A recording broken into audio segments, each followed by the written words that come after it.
Danas je nedelja, 28. februar 2010. godine. Na današnji dan 1431. godine ispisan je dokument koji govori o tome kako su Kotorani Marin Biste i Jakov Abate unajmili brod kapetana de la Belle, koji je doplovio iz Stranije u Kotor za prevoz žita na toj relaciji. Zakupnina je iznosila 29 zlatnih dukata. Od nje su zakupci bili dužni dati kapetanu u Apuliji 12, a ostatak po povratku u Kotor.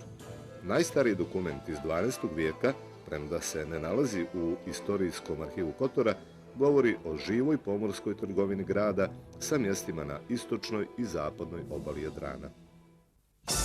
1661. godine rođen je Tripo Kokolja, dominantna figura kasno-baroknog slikarstva, ne samo Boke Kotorske, već i šireg istočno-jadranskog prostora. Gotovo čitav život proveo je u rodnom Perastu, u kome su barokni tokovi znatno intenzivnije pulsirali nego u ostalim bokejskim naseljima. Njegovo ime, slikarski Kistislava, neraskidivo su vezani sa čuvenim bokejskim svetilištem Gospom od Škrpjela.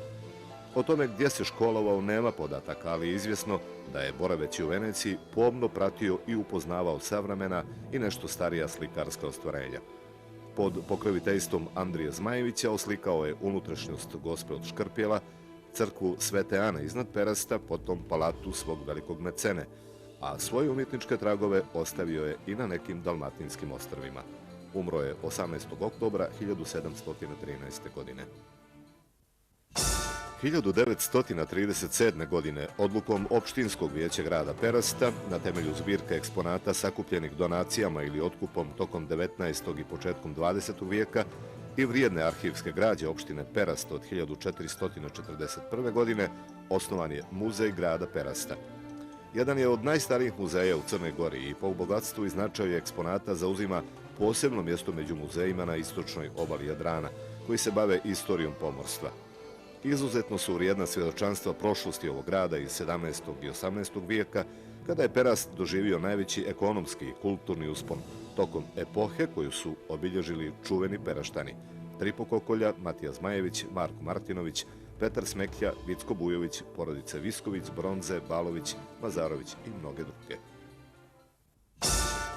1943. godine tokom četvrte neprijateljske ofanzive u sukobu partizanskih i njemačkih okupacijonih snaga na Ivan Sedlu i borbi za spasavanje 4000 ranjenika u bici na Neretvi, poginuo je Špiro Vujović, narodni heroj i jedan od učesnika 13. julskog ustanka na području Čeva. Rođen je 17. decembra 1918. godine u Ublima Čevskim. Aprilski rat 1941. zatekao ga je u uniformi vojske Kraljevine Jugoslavije, a u 38. crvenom puku na Skadarskom ratištu doživio je prvo vatreno krštenje. Da bi izbjegao zarobljavanja nakon kapitulacije Kraljevske jugoslovenske vojske, mjesec dana se sklanjao po planinskim zabitima Prokletija i područja Kuča, da bi se potom vratio na Čevo i priključio prvim geriljskim operacijama u ustanku, kada je sa 5 braće razoružao italijansku policijsku posadu. U novembru 1941. stupio je u redove Crnogorskog narodno-oslobodilačkog pokreta za operaciju u Sandžaku, a 1. decembra sa Lovćenskim odredom učestvovao u bici za Pljevlja. Iste godine, 22. decembra, svrstao se kao član 1. Lovćenskog bataljona u redove 1. proletarske narodno-oslobodilačke udarne brigade i do pogibije učestvovao u nizu bitaka, iskazavši zadivljujuću snalažljivost i hrabrost.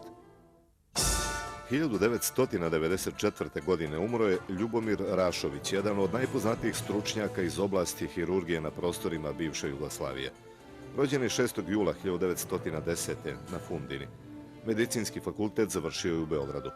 Bio je jedan od pionira grudne hirurgije u Srbiji, član mnogih uglednih međunarodnih asocijacija iz te oblasti, u kojoj je djelovao 30 godina, redovni profesor Medicinskog fakulteta u Beogradu i redovni član Crnogorske akademije nauka i umjetnosti.